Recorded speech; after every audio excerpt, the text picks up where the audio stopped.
Welcome students. আজ আমরা নবম শ্রেণীর জীবন বিজ্ঞানের তৃতীয় অধ্যায় জৈবনিক প্রক্রিয়া বা ফিজিওলজিক্যাল প্রসেস অফ লাইফের অন্তর্গত সালোক সংশ্লেষ বা ফটোসিনথেসিস থেকে যে টপিকটি নিয়ে আলোচনা করব সেই টপিকটি হলো আলোক নিরপেক্ষ দশা বা লাইট ইন্ডিপেন্ডেন্ট ফেজ।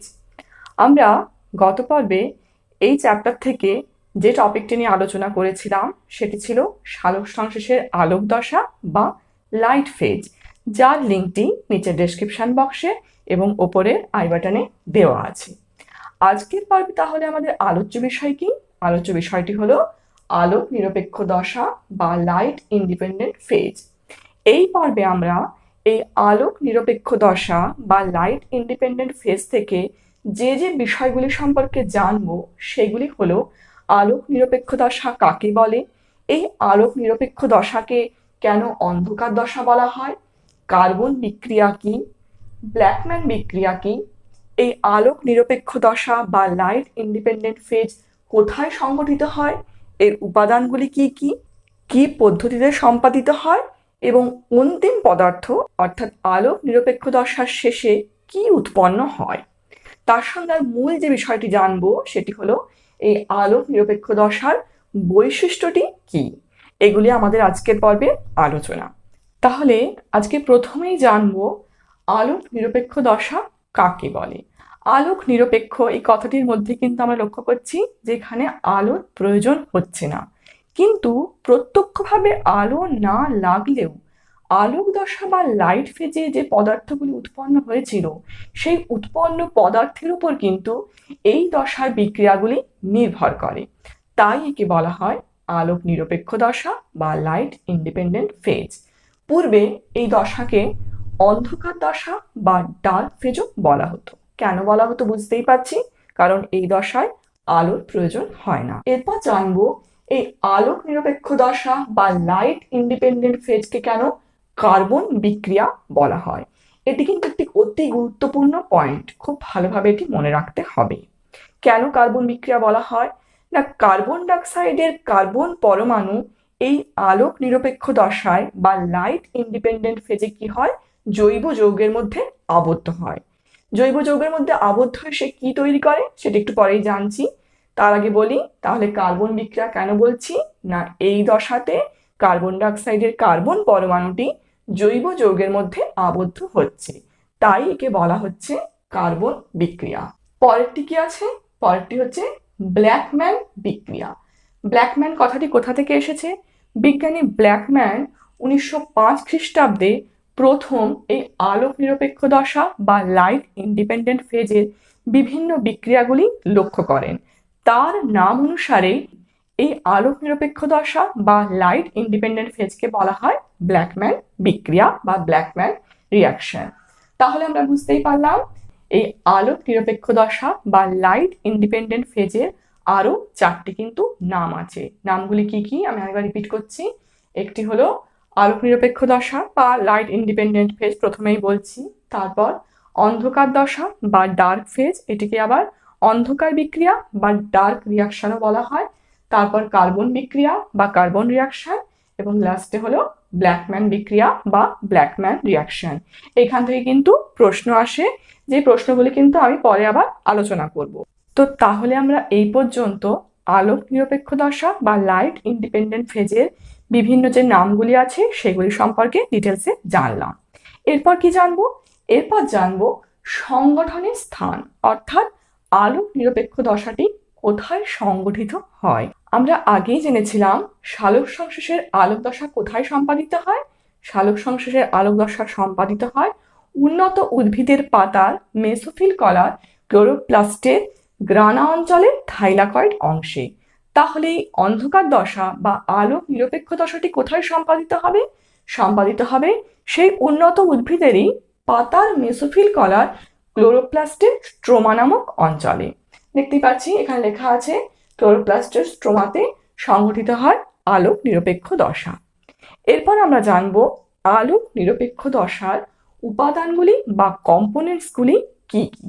সেটি বলার আগে একটু বলি যে আলোক নিরপেক্ষ দশা বা লাইট ইন্ডিপেন্ডেন্ট ফেজের কিন্তু তিনটি বৈশিষ্ট্য আছে, সেই তিনটি বৈশিষ্ট্য আগে জেনে নিই, তারপর উপাদানগুলি আমরা জানব। তিনটি বৈশিষ্ট্য কি কি? প্রথম বৈশিষ্ট্যটি হলো এই দশাতে কার্বন ডাইঅক্সাইডের কার্বনের সংযোজন ঘটে। এই তিনটি বৈশিষ্ট্য কিন্তু খুবই গুরুত্বপূর্ণ, এখান থেকে কিন্তু প্রশ্ন আসে। তাহলে ফার্স্ট বৈশিষ্ট্যটি বললাম, কার্বন ডাইঅক্সাইডের কার্বনের সংযোজন ঘটে। সেকেন্ডটা কি? এই দশায় গ্লুকোজ বা শর্করা তৈরি হয়। এবং তৃতীয় বৈশিষ্ট্যটি হলো আলোক দশায় যে বিজারিত NADPH প্লাস H প্লাস তৈরি হয়েছিল এবং তার সঙ্গে ATP তৈরি হয়েছিল, সেই দুটি উপাদানই কিন্তু এই দশাতে কি করে? শক্তি সরবরাহ করে। তাহলে বুঝতে পারলাম অন্ধকার দশা বা আলোক নিরপেক্ষ দশার তিনটি প্রধান বৈশিষ্ট্য কি কি। এরপর আমরা উপাদানগুলিতে আসব। প্রথম উপাদানটি হলো, দেখতেই পাচ্ছি লেখা আছে কার্বন ডাই অক্সাইড। সেকেন্ড উপাদানটি কি? NADPH plus H plus. Third উপাদানটি হলো ATP এবং ফোর্থ উপাদানটি হলো RUBP। এই চারটি উপাদানের মধ্যে আমরা কিন্তু এই দুটি উপাদান সম্পর্কে আগে জেনেছি, কারণ এই দুটি উপাদান কোথায় তৈরি হয়েছিল? তৈরি হয়েছিল আলোক দশা বা লাইট রিয়াকশনে। কিন্তু কার্বন ডাইঅক্সাইড এবং RUBP এই দুটি উপাদানের কথা কিন্তু আমরা আগে পড়িনি, আমরা কিন্তু এই দশাতে এসেই এই দুটি উপাদান সম্পর্কে জানবো। এখানে বলে রাখি, RUBPর সম্পূর্ণ নাম হলো রাইবিউলোজ বিসফসফেট। এবার আমরা জানবো এই চারটি উপাদানের মাধ্যমে অন্ধকার দশা বা আলোক নিরপেক্ষ দশার বিভিন্ন বিক্রিয়াগুলি কিভাবে সম্পন্ন হয়। সালোক সংশ্লেষ বা ফটোসিনথেসিসের আলোক দশা বা লাইট রিয়াকশন যখন শেষ হয়, ঠিক সেই মুহূর্ত থেকেই কিন্তু অন্ধকার দশা অর্থাৎ আলোক নিরপেক্ষ দশা বা লাইট ইন্ডিপেন্ডেন্ট ফেজটি শুরু হয়। প্রধানত চারটি পর্যায়ের মাধ্যমে এই অন্ধকার দশা বা আলোক নিরপেক্ষ দশাটি সম্পন্ন হয় এবং এই দশায় যে বিক্রিয়াগুলি ঘটে সেই বিক্রিয়াগুলি কিন্তু চক্রাকারে ঘটে। সেই বিক্রিয়াগুলি কিভাবে সম্পন্ন হয় বা কিভাবে ঘটে সেগুলি আমরা ডিটেলসে জানবো। আগে জেনে নিই সালোক সংশ্লেষের এই অন্ধকার দশা বা আলোক নিরপেক্ষ দশার যে পদ্ধতিটি আছে তার চারটি পর্যায় কি কি। প্রথম পর্যায়টি হলো কার্বন ডাই অক্সাইডের স্থিতিকরণ ও PGA গঠন। PGA এর সম্পূর্ণ নাম কি? PGA এর সম্পূর্ণ নাম হলো ফসফোগ্লিসারিক অ্যাসিড। সেকেন্ড পর্যায়টি হলো PGA বা ফসফোগ্লিসারিক অ্যাসিডের বিজারণ ও PGALD গঠন। PGALD এর সম্পূর্ণ নাম কি? ফসফোগ্লিসারেল ডিহাইড। তৃতীয় নম্বর পর্যায়টি কি? তৃতীয় নম্বর পর্যায়টি হলো RUBP এর পুনঃসংশ্লেষ। RUBP নাম কিন্তু আমি এক্ষুনি বলেছি, রাইবিউলোজ বিসফসফেট। এবং ফোর্থ পর্যায়টি হলো গ্লুকোজ সংশ্লেষ বা গ্লুকোজ তৈরি। এই চারটি পর্যায়ের মাধ্যমে কিন্তু সালোক সংশ্লেষের আলোক নিরপেক্ষ দশাটি সম্পন্ন হয়। এবার আমরা এই চারটি পর্যায় কিভাবে এই দশাটিকে চক্রাকার পদ্ধতিতে সম্পন্ন করছে সেটি একটু কম্পিউটার স্ক্রিনে দেখে নিই। এটি কিন্তু খুবই ইন্টারেস্টিং একটি ব্যাপার। তাহলে আমরা জানলাম আলোক নিরপেক্ষ দশা বা অন্ধকার দশা বা লাইট ইন্ডিপেন্ডেন্ট ফেজটি চারটি পর্যায়ে সম্পন্ন হয়। এই চারটি পর্যায়ে কি কি বিক্রিয়া ঘটে সেগুলি আগে দেখে নিই, তারপর আমরা চক্রটি দেখব। প্রথম পর্যায়টি কি বলেছিলাম? প্রথম পর্যায়টি হলো কার্বন ডাইঅক্সাইডের স্থিতিকরণ এবং PGA গঠন, অর্থাৎ fixation of carbon dioxide and PGA formation. এই পর্যায়ে কি ঘটে? এই পর্যায়ে কোষস্থ 5 কার্বনযুক্ত শর্করা যৌগ, যার নাম হলো রাইবিউলোজ বিসফসফেট বা RUBP, সে RUBP গ্রাহক রূপে বায়ুমণ্ডলের কার্বন ডাইঅক্সাইডের সঙ্গে যুক্ত হয়ে 3 কার্বনযুক্ত স্থায়ী যৌগ ফসফোগ্লিসারিক অ্যাসিড তৈরি করে, যাকে বলা হয় PGA। তাহলে এখানে লক্ষ্যই করছি বিক্রিয়াটিতে কি আছে, 6 অণু কার্বন ডাইঅক্সাইড বা 6CO2 প্লাস 6 RUBP, 6 মিলে কি তৈরি হয়েছে? 12 অণু বা 12 PGA বা ফসফোগ্লিসারিক অ্যাসিড। তাহলে এখানে এই RUBPর কার্বন সংখ্যা কত? RUBPর কার্বন সংখ্যা হলো 5। আর PGA বা ফসফোগ্লিসারিক অ্যাসিডের কার্বন সংখ্যা কত? কার্বন সংখ্যা হলো 3। এই বিক্রিয়াটিতে অর্থাৎ এই যে 6 অণু কার্বন ডাইঅক্সাইডের সঙ্গে 6 অণু আরইউবিপি বিক্রিয়া করে যে ফসফোগ্লিসারিক অ্যাসিড তৈরি করছে, এই বিক্রিয়াটিতে সাহায্য করছে কে? সাহায্য করছে এই রুবিস্কো। রুবিস্কোর ফুল ফর্মটি কি? রুবিস্কোর ফুল ফর্মটি হলো রাইবিউলোজ 1,5 বিসফসফেট কার্বক্সিলেজ অক্সিজিনেজ। এটি কিন্তু একটি উৎসেচক অর্থাৎ এনজাইম। এই এনজাইমের সহায়তায় 6CO2 প্লাস 6 RUBP কি তৈরি করছে? 12 PGA অর্থাৎ ফসফোগ্লিসারিক অ্যাসিড। এই PGA অর্থাৎ ফসফোগ্লিসারিক অ্যাসিডই হল সালোক সংশ্লেষ প্রক্রিয়ায় উৎপন্ন প্রথম স্থায়ী যৌগ। এই পর্যায়ে এই যে কার্বন ডাইঅক্সাইডের কথা বললাম, এই কার্বন ডাইঅক্সাইডের কার্বন কি হয়? কোষস্থ যৌগে অঙ্গীভূত হয়। দেখতেই পাচ্ছি কার্বন ডাইঅক্সাইডের কার্বনটি কোথায় অঙ্গীভূত হয়েছে? এই ফসফোগ্লিসারিক অ্যাসিডের মধ্যে। এই জন্য এই প্রক্রিয়াটিকে বলা হয় অঙ্গার আত্তীকরণ বা কার্বন অ্যাসিমিলেশন।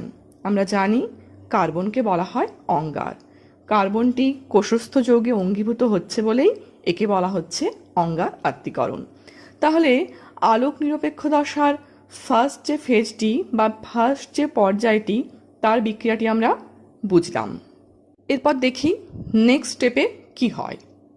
নেক্সট স্টেপে এই যে PGA অর্থাৎ ফসফোগ্লিসারিক অ্যাসিড তৈরি হয়েছিল, সেই ফসফোগ্লিসারিক অ্যাসিডটির বিজারণ ঘটে, অর্থাৎ ফসফোগ্লিসারিক অ্যাসিডের রিডাকশন হয়। এই ফসফোগ্লিসারিক অ্যাসিডটি অর্থাৎ PGA এটিপি এবং আলোক দশায় উৎপন্ন NADPH প্লাস H প্লাস এবং উৎসেচকের সহায়তায় বিজারিত হয়ে 3 কার্বনযুক্ত ফসফোগ্লিসারেলডিহাইড বা PGALD গঠন করে এবং NADP প্লাস মুক্ত করে। তাহলে রিয়াকশনটি কি হবে? রিয়াকশনটি হবে 12 PGA plus 12 ATP plus 12 NADPH plus H plus উৎসেচকের সহায়তায় কি তৈরি করছে? 12 PGALD বা ফসফোগ্লিসারেলডিহাইড প্লাস 12 NADP প্লাস, তার সঙ্গে এখানে এটিপিটা ভেঙে কিসে পরিণত হচ্ছে? ADPতে পরিণত হচ্ছে।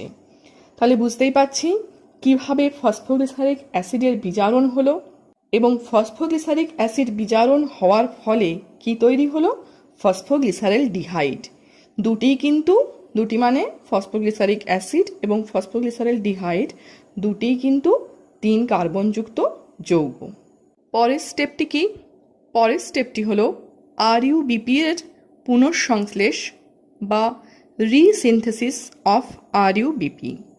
RUBPর সম্পূর্ণ নাম আমি এখনই বলেছি, সম্পূর্ণ নামটি হলো রাইবিউলোজ বিসফসফেট।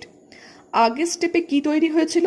আগের স্টেপে তৈরি হয়েছিল 12 PGALD অর্থাৎ 12 অণু ফসফোগ্লিসারেলডিহাইড। এই 12 অণু ফসফোগ্লিসারেলডিহাইড যে উৎপন্ন হয়েছে, এই 12 অণু ফসফোগ্লিসারেলডিহাইডের 10 অণু অর্থাৎ 5-এর 6 অংশ কি হয়? কতকগুলি অন্তর্বর্তী বিক্রিয়ার দ্বারা পুনরায় রাইবিউলোজ বিসফসফেট উৎপাদন করে। দেখতেই পাচ্ছি এখানে রিয়াকশনটিতে আছে কি আছে? 12 PGALD থেকে 6 RUBP তৈরি হচ্ছে। কিসের মাধ্যমে? কিছু অন্তর্বর্তী বিক্রিয়ার মাধ্যমে।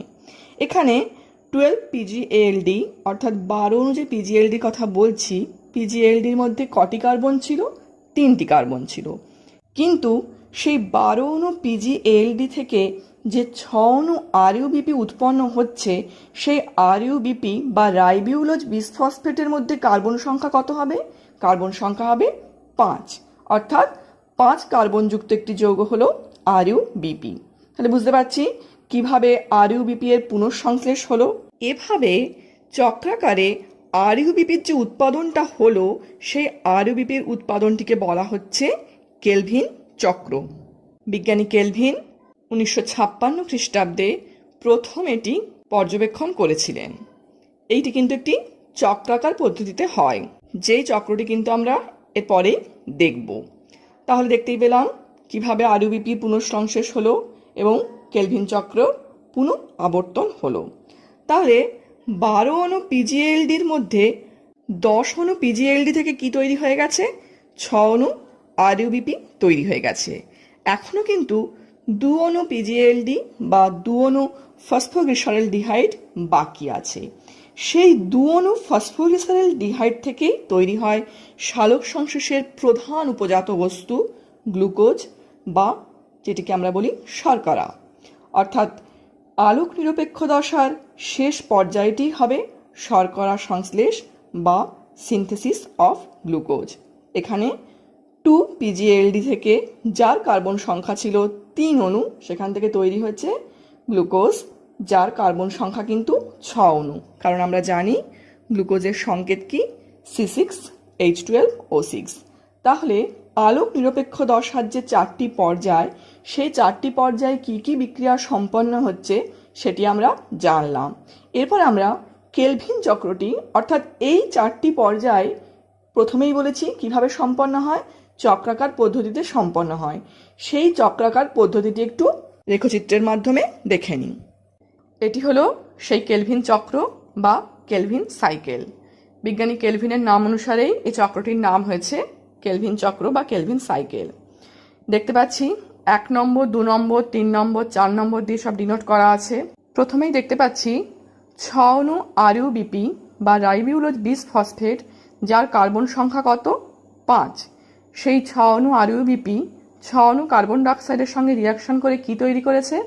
12 অণু পিজিএ বা ফসফোগ্লিসারিক অ্যাসিড। এই 12 অণু PGA NADPH plus H plus, যেটি কিন্তু উৎপন্ন হয়েছিল আলোক দশায়, এটিপি এবং বিভিন্ন এনজাইমের মাধ্যমে কি তৈরি করেছে? 12 অণু পিজিএলডি বা ফসফোগ্লিসারলডিহাইড। 12 অণু পিজিএ এবং 12 অণু পিজিএলডি, এই পিজিএ এবং পিজিএলডির মধ্যে মিলটি কোথায়? দুটোই কিন্তু 3 কার্বন যুক্ত, ওই জন্য দুটি ক্ষেত্রেই দেখতে পাচ্ছি 3C আছে। এবার এই 12 অণু পিজিএলডির মধ্যে 10 অণু পিজিএলডি অর্থাৎ 5-এর 6 অংশ কি হয়েছে না পর্যায়ক্রমিক কতগুলি অন্তর্বর্তী যৌগের মাধ্যমে পুনরায় কি তৈরি করেছে? 6 অণু আরইউবিপি তৈরি করেছে। দেখতে পাচ্ছি সাইকেলটি কেমন ঘুরছে। 10 অণু পিজিএলডি থেকে অন্তর্বর্তী পদার্থের মাধ্যমে 6 অণু আরইউবিপি তৈরি হয়েছে। এখানে এই যে 10 অণু পিজিএলডি থেকে বিভিন্ন অন্তর্বর্তী পদার্থের মাধ্যমে 6 অণু আরইউবিপি উৎপন্ন হয়েছে, সেখানে কিন্তু সাহায্য করছে কে? সাহায্য করেছে এটিপি। অর্থাৎ এটিপি এখানে শক্তি সরবরাহ করেছে, তার ফলে এটিপি কিসে পরিণত হয়েছে? এডিপিতে পরিণত হয়েছে। তাহলে বুঝতে পারলাম 10 অণু পিজিএলডি থেকে কি তৈরি হলো? 6 অণু আরইউবিপি। বাকি যে 2 অণু পিজিএলডি ছিল 12 অণু পিজিএলডির মধ্যে, সেই 2 অণু পিজিএলডি থেকে কি তৈরি হয়েছে? গ্লুকোজ বা শর্করা তৈরি হয়েছে, যেটি 4 নম্বর প্রসেসটি ডিনোট করছে। তাহলে বুঝতে পারলাম কিভাবে চক্রাকার পদ্ধতির মাধ্যমে সালোক সংশ্লেষের আলোক নিরপেক্ষ দশা বা লাইট ইন্ডিপেন্ডেন্ট ফেজ এই পর্যায়টি সম্পন্ন হয় এবং কিভাবে এক অণু গ্লুকোজ বা শর্করা তৈরি হয়। এই যে শর্করাটা তৈরি হলো, অর্থাৎ যে গ্লুকোজটা তৈরি হলো, এই গ্লুকোজটা কি হয়? অধিকাংশ ফ্লোয়েম কলার মাধ্যমে উদ্ভিদের বিভিন্ন কলাকোষে পৌঁছায়। কারণ এই প্রক্রিয়াটা কিন্তু সম্পন্ন কোথায় হচ্ছিল? পাতার মেসোফিল কলায়। তাহলে সেই পাতা থেকে এরপর গ্লুকোজটি ফ্লোয়েম কলার মাধ্যমে উদ্ভিদের বিভিন্ন কলাকোষে পৌঁছায়। অতিরিক্ত গ্লুকোজ শ্বেতসার বা স্টার্চে পরিণত হয় এবং ভবিষ্যতের জন্য অ্যামাইলোপ্লাস্ট, অর্থাৎ যেটিকে আমরা বলি লিউকোপ্লাস্ট নামক কোষীয় অঙ্গাণুতে সঞ্চিত থাকে। তাহলে বুঝতে পারছি সালোক সংশ্লেষের আলোক নিরপেক্ষ দশা বা লাইট ইন্ডিপেন্ডেন্ট ফেজটি কিভাবে সম্পন্ন হচ্ছে। আজকের এই পর্বে লাস্ট যে টপিকটি নিয়ে আলোচনা করব সেটি হলো সালোক সংশ্লেষের তাৎপর্য বা সিগনিফিকেন্স অফ ফটোসিনথেসিস। জীবজগতে জীবনের অস্তিত্ব বজায় রাখতে সালোক সংশ্লেষ বা ফটোসিনথেসিস প্রক্রিয়ার গুরুত্ব অপরিসীম। সমগ্র জীবজগৎ অর্থাৎ উদ্ভিদ থেকে শুরু করে প্রাণীকুল, এমনকি আমরাও অর্থাৎ মানুষ পর্যন্ত সালোক সংশ্লেষের ওপর প্রত্যক্ষ কিংবা পরোক্ষভাবে নির্ভরশীল। তাই সালোক সংশ্লেষ বা ফটোসিনথেসিস প্রক্রিয়ার প্রথম তাৎপর্য বা সিগনিফিকেন্সটি হল সৌরশক্তির আবদ্ধকরণ এবং স্থিতিশক্তিতে রূপান্তর। আমরা জানি সমগ্র জীবকুলের সূর্যই হল সকল শক্তির মূল উৎস। একমাত্র সবুজ উদ্ভিদেরাই পারে সৌরশক্তিকে আবদ্ধ করে বিভিন্ন জৈবনিক কার্যে ব্যবহার করতে। সালোক সংশ্লেষের সময় সবুজ উদ্ভিদ সৌরশক্তিকে রাসায়নিক শক্তিতে রূপান্তরিত করে এটিপি অণুর মধ্যে আবদ্ধ করে। পরে সেই শক্তি উৎপন্ন খাদ্যের মধ্যে স্থৈতিক শক্তিরূপে বা পোটেনশিয়াল এনার্জি রূপে সঞ্চিত হয়। প্রাণীকুল সবুজ উদ্ভিদ থেকে খাদ্যের মাধ্যমে শক্তি সংগ্রহ করে, অর্থাৎ কি হয় না, এই গৃহীত যে খাদ্য মধ্যস্থ স্থৈতিক শক্তিটা সেইটা প্রাণীদের দেহকোষে খাদ্যের জারণ প্রক্রিয়ায় গতিশক্তি উৎপন্ন করে। গতিশক্তি জীবদেহের বিভিন্ন জৈবনিক ক্রিয়াকলাপকে নিয়ন্ত্রিত করে। এইভাবে প্রত্যক্ষ বা পরোক্ষভাবে সবুজ উদ্ভিদ পৃথিবীর সমস্ত প্রাণীকে শক্তির যোগান দেয়। এখানে একটু মনে রাখতে হবে যে 180 গ্রাম গ্লুকোজ অর্থাৎ প্রতি গ্রাম অণু গ্লুকোজে 686 কিলোক্যালোরি সৌরশক্তি স্থৈতিক শক্তিরূপে আবদ্ধ থাকে। পরের পয়েন্টটি কি? পরের পয়েন্টটি হলো বায়ুমণ্ডলে অক্সিজেন এবং কার্বন ডাইঅক্সাইডের ভারসাম্য রক্ষা করা, অর্থাৎ অক্সিজেন এবং কার্বন ডাইঅক্সাইডের ব্যালেন্সটাকে রক্ষা করা। বায়ুমণ্ডলে অক্সিজেনের পরিমাণ কত? অক্সিজেনের পরিমাণ হলো 20.60% এবং কার্বন ডাইঅক্সাইডের পরিমাণ হলো 0.03%। জীবকুল অর্থাৎ উদ্ভিদ ও প্রাণী দিন রাত্রি শ্বসন প্রক্রিয়া সম্পাদনের জন্য অক্সিজেন গ্রহণ করে এবং কার্বন ডাইঅক্সাইড ত্যাগ করে। ফলে বায়ুমণ্ডলে অক্সিজেনের পরিমাণ কমে যায় এবং কার্বন ডাইঅক্সাইডের পরিমাণ বেড়ে যায়। কিন্তু সমগ্র জীবকুলের মধ্যে একমাত্র উদ্ভিদকুলই সালোক সংশ্লেষ প্রক্রিয়ায় বায়ুমণ্ডল থেকে কার্বন ডাইঅক্সাইড শোষণ করে এবং অক্সিজেন ত্যাগ করে বায়ুমণ্ডলের অক্সিজেন ও কার্বন ডাইঅক্সাইডের ভারসাম্য বজায় রাখে। সালোক সংশ্লেষ বা ফটোসিনথেসিসের শেষ তাৎপর্যটি হল খাদ্যের উৎস। জীবজগতে মূলত সবুজ উদ্ভিদেরা সালোক সংশ্লেষ পদ্ধতিতে নিজ দেহে শর্করা জাতীয় খাদ্য উৎপন্ন করে। এই শর্করাকে উদ্ভিদ খাদ্যরূপে ব্যবহার করে। প্রাণী এবং অন্যান্য সমস্ত জীব প্রত্যক্ষ এবং পরোক্ষভাবে এই খাদ্য গ্রহণ করেই বেঁচে থাকে। তাহলে আমরা বুঝতেই পারলাম সালোক সংশ্লেষ প্রক্রিয়াটি কেন এতটা গুরুত্বপূর্ণ। কারণ সালোক সংশ্লেষ প্রক্রিয়া সম্পন্ন না হলে শুধুমাত্র উদ্ভিদকুলই নয়, প্রাণীকুল এবং সমস্ত জীবকুলই কিন্তু নিজেদের অস্তিত্ব রক্ষা করতে পারত না। আজ তাহলে এই পর্যন্তই। পরের পর্বে আমরা এই সালোক সংশ্লেষ বা ফটোসিনথেসিস থেকে যাবতীয় গুরুত্বপূর্ণ প্রশ্ন এবং উত্তর আলোচনা করব, যেগুলি কিন্তু ফাইনাল পরীক্ষাতে আসে। ধন্যবাদ।